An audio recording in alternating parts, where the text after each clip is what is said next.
ஆதியாகமம் 21ஆம் அதிகாரம் 6வது வசனத்தில் நீங்கள் பார்த்தீங்கன்னா, அப்பொழுது சாராள், தேவன் என்னை நகைக்க பண்ணினார். நம்ம அப்பா நம்மளை நகைக்க பண்ணுகிறார். ஆமென். அவர் நம்மை சிரிக்க பண்ணுகிற தகப்பனாக இருக்கிறார். ஆமென். நகைக்க பண்றாருன்னா நம்மை மகிழ்ச்சியோடு வாழ பண்ணுகிறார், சந்தோஷத்தோடு வாழ பண்ணுகிறார். அல்லேலூயா. பாருங்க,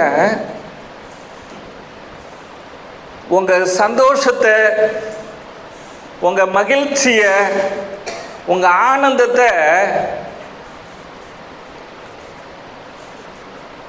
அப்படின்னு வெளிப்படுத்த முடியுமா?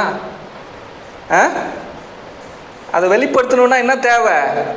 சிரிக்கணும். ஹல்லேலூயா அப்படின்னு நம்ம என்ன பண்ணணும்? சிரிக்கணும். ஆமாம். சீரியஸாக இருந்தால் அது மகிழ்ச்சிக்கு அடையாளம் கிடையாது.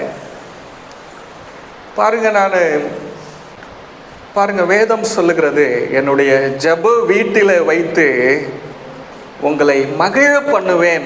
மகிழ பண்ணுவேன்னா எப்படிங்க?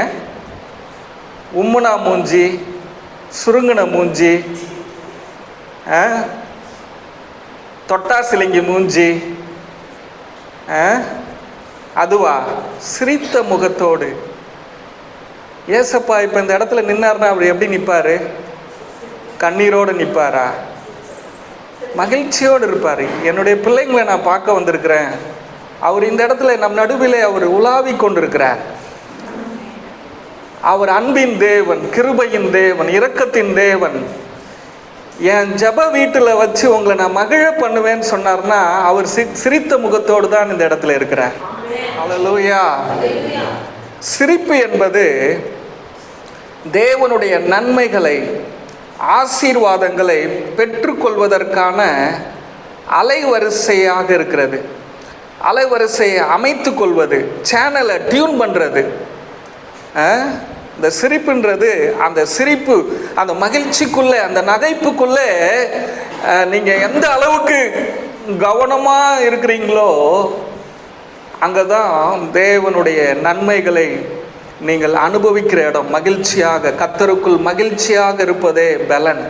அந்த சந்தோஷத்துக்குள்ளே, அந்த ஆனந்தத்துக்குள்ளே, அந்த மகிழ்ச்சிக்குள்ளே, கிறிஸ்து கொடுக்கிற அந்த நகைப்புக்குள்ளே நீங்கள் வரும்போது உங்களுடைய வாழ்க்கையில் எல்லா ஆசீர்வாதங்களையும் பெற்றுக்கொள்ளுகிற சரியான இடத்துல நீங்கள் வந்து